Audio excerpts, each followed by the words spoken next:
Hello अस्सलाम वालेकुम dear student, क्या हाल चाल है? खैरियत है? ठीक ठाक है। Welcome to Universal Teaching Academy. Universal Teaching Academy के प्लेटफॉर्म से मैं लेक्चर नंबर 16 के साथ आपके सामने हाजिर हूँ। और आज हमारा टॉपिक है वेव कैरेक्टरिस्टिक्स, यानी वेव के अंदर क्या क्या खसूसियात हो सकती हैं, उसको हम डिटेल से डिस्कस करेंगे। तो चलिए स्टार्ट करते हैं। Wave characteristics. Some of the main characteristics of waves are as follows. ये बहुत इंपॉर्टेंट क्वेश्चन है, ये लॉन्ग क्वेश्चन में आ सकता है, इसलिए इसको गौर से देखें। तो जो वेव्स की जो कैरेक्टरिस्टिक हो सकती है, उसमें जो पहला है नंबर ए, वो है वेव साइकिल। वेव साइकिल क्या होता है?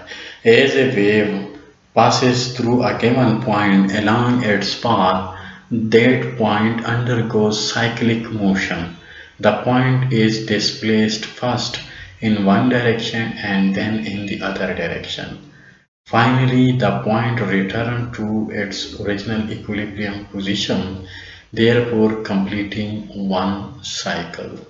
Number of cycles are represented by n, as it is a pair number, so it has no units. इस पैराग्राफ को आप लोगों ने गौर से पढ़ा, तो इसको समझने के लिए हम इस डायग्राम पे गौर करते हैं। वेव बेसिकली क्या है? यहाँ से जो पॉइंट स्टार्ट होता है, ये एक डायरेक्शन है इसकी। अब इसकी जो हाफ डायरेक्शन है वो ये नीचे वाली है। तो यहाँ पे जब ये पहुंच जाता है तो फिर हम इसको कहते हैं ये एक वेव साइकिल है। फिर जो दूसरी साइकिल है वो यहीं से स्टार्ट होता है, ये हाफ साइकिल ये कंप्लीट हो गया। और फिर ये सेकंड हाफ ये नीचे वाली डायरेक्शन में जब यहाँ पे पहुंच जाता है तो ये क्या है? ये दूसरा साइकिल है। लेकिन अगर मुझसे कोई पूछे कि ये जो डायग्राम है इसके अंदर कितने साइकिल हैं, तो इस डायग्राम के अंदर 2 कंप्लीट साइकिल है और एक आधा साइकिल है। समझ में आ रही बात? यहाँ पे क्या हो रहा है? यहाँ पे ये कहना चाह रहे हैं कि जो पॉइंट यहाँ से स्टार्ट होता है तो वो ऐसे होता हुआ यहाँ पे उसकी फॉरवर्ड डायरेक्शन है, यानी पॉजिटिव पोर्शन है, ये नीचे नेगेटिव पोर्शन है इसका। तो यहाँ पे पहुँचने के बाद यहीं से इसे स्टार्ट किया था और यहीं पे वापस आ गया।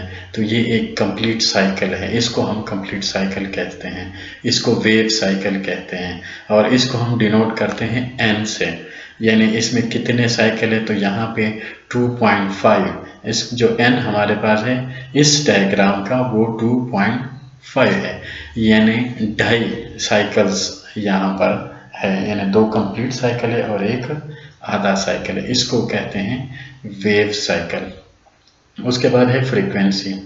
फ्रीक्वेंसी बेसिकली क्या है? The number of wave cycles passing through some point per unit time is called frequency of the waves. Mathematically it can be written as f is equal to n over t.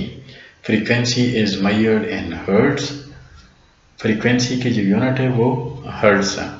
यहाँ पे frequency basically क्या है? Number of cycles पर unit time, यानी आप अगर कोई specific time लेते हैं और उसके अंदर वेव्स को गिनते हैं, फॉर एग्जांपल हम 1 सेकंड लेते हैं और फिर हम देखते हैं कि जो 1 सेकंड है उसमें 5 वेव साइकिल कंप्लीट होते हैं, यानी एक सेकंड में 5 वेव साइकिल कंप्लीट होते हैं। तो इसकी फ्रीक्वेंसी 5 हर्ट्ज होगी। यानी हमारे पास नंबर ऑफ साइकिल कितने हैं? 5 है और टाइम कितना है? 1 सेकंड है। तो हमारे पास फ्रीक्वेंसी 5 हर्ट्ज आएगी। इसको कहते हैं फ्रीक्वेंसी। फिर से सुने, फ्रीक्वेंसी बेसिकली क्या है? नंबर ऑफ साइकिल्स पर यूनिट टाइम। ये ज़रूरी नहीं कि 1 सेकंड हो, वो 2 सेकंड भी हो सकती है। फॉर एग्जांपल जो नंबर ऑफ साइकिल्स है, यहाँ पे नंबर ऑफ साइकिल्स 10 है, लेकिन जो टाइम है वो 2 सेकंड, उसने 2 सेकंड में 10 साइकिल कंप्लीट कर दिया। तो इसकी फ्रीक्वेंसी क्या होगी? इसकी फ्रीक्वेंसी 5 हर्ट्ज ही बनेगी। 10 divide by 2 is equal to 5 hertz. तो डियर स्टूडेंट, वेव जो कैरेक्टरिस्टिक्स है उसमें सबसे पहले है वेव साइकिल। वेव साइकिल हमने पढ़ा जिस पॉइंट से ये स्टार्ट होता है, एक कंप्लीट चक्कर लगाने के बाद वापस उसी पॉइंट पे आता है, तो इसको हम कंप्लीट एक वेव साइकिल कहते हैं। और ये क्या कह रहे हैं कि ये पहले एक डायरेक्शन में होती है, उसके बाद दूसरी डायरेक्शन में, इसको कहते हैं वेव साइकिल। अब फ्रीक्वेंसी क्या है? Number of waves cycles passing through some point per unit time. यानी अगर आप टाइम को ले लें, बेस बनाए लें और फिर देखें कि कितने साइकिल इस टाइम में कंप्लीट हुए हैं, तो ये उस की फ्रीक्वेंसी बन जाती है। तो डियर स्टूडेंट, हम इसको यहीं पे रोकते हैं। अगले लेक्चर में इंशाल्लाह नए कैरेक्टरिस्टिक्स पढ़ेंगे।